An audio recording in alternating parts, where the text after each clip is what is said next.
something really special that I had figured out back in May of last year, so it's been about a year now. And I've had a lot of time to consider it and work through it and do other things, to be honest with you. I wrote another paper here about the slope, which is the rise of a run when you have the DH ratio measured against its age. And I'd found the slope to be some ridiculously high number, but I think it was like 28 quadrillion or something like that. But I'll go over more of that later. Hi, Celeste. For this talk, I want to discuss DH ratios of Mars to determine its age. Now, for those that don't know, Mars is significantly older than the Earth. It's not as old as Venus by any means. It's not anywhere near as old as Mercury. But Mars is very, very, very old. And we know this because of its DH ratios. Astronomers, they took measurements of Mars's atmosphere, and they found out that its DH ratio is 7.58 over 10,000 to 10.9 over 10,000, which means it has 10.9 deuterium atoms for every 10,000 hydrogen atoms. And that ratio increases significantly as the star ages. So we can take that ratio, measure it against Earth, which is 1 over 6,250, and we can figure out how old Mars is using that number. So basically, I have Mars as 4.74 to 6.81 times older than the Earth. So I have it at around 21.33 to 30.65 billion years old. For those that don't know what Mars looks like, here's a inlay of an outline of the United States over Mars. That object is between 5 to 7 times older than the Earth.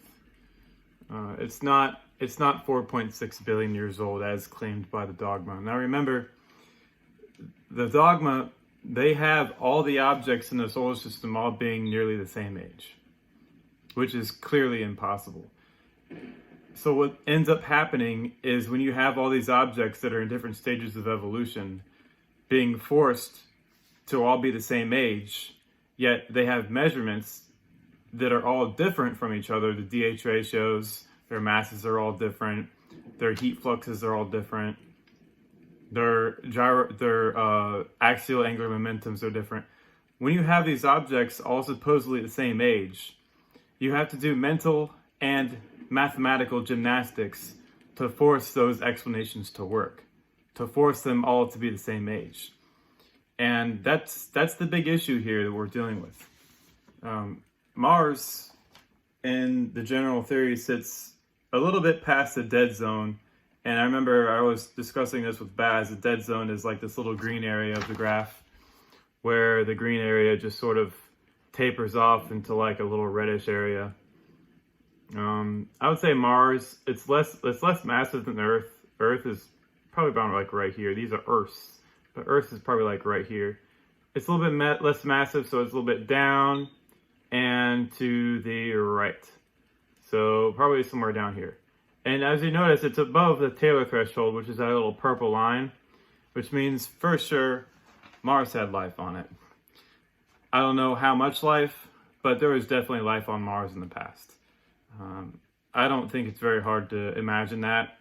Of course, there are some people that don't have that type of imagination. They think of, life in other worlds as being impossible or whatever, and they have, small minds. But of course, there was lots of life on Mars. There was water on Mars.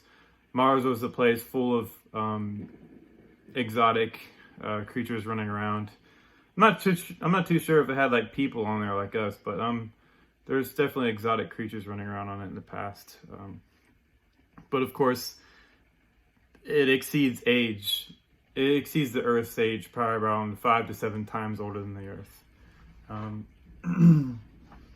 As well, let's see, what else did I want to discuss here? Oh yeah, I have a new paper that I just put up on Vixer. I'll talk about that sometime soon. But keep that in mind. Keep that in mind when you read things from NASA or JPL or the ESA, which is the European Space Agency. The researchers, when they do their age measurements, when they do all the root assumptions to make everything fit into their worldview, they're going to do a lot of mental and mathematical gymnastics. And a lot of it is going to be like, how did they come to that? Why did they make that type of reasoning true when the assumptions that they have are unprovable assumptions? What I mean to say is, look out for a lot of ideas that they're going to be trying to push into the public, which just don't make any sense. And those ideas are rooted in their assumptions. Remember, they're assuming that Mars and Earth formed literally where they're found, which doesn't make any sense at all. And then they also have the sun as being the same age as Mars and the Earth about, which also doesn't make any sense. The sun is a very, very young star. It's like up here somewhere. And Mars is way, way down here. There's no way Mars is 4.6 billion years old, and then the sun is 4.6 billion years old. 4.6 billion is somewhere around here. Mars is far older, far, far, far older than Earth, and the sun is far, far, far younger than the Earth.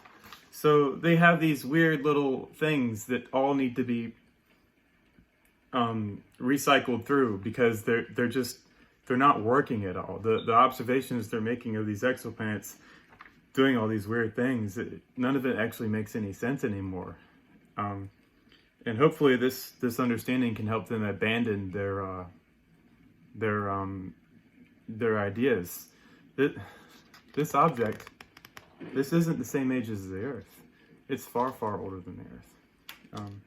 All right, yeah, I think I'm done rambling. All right, y'all, take it easy.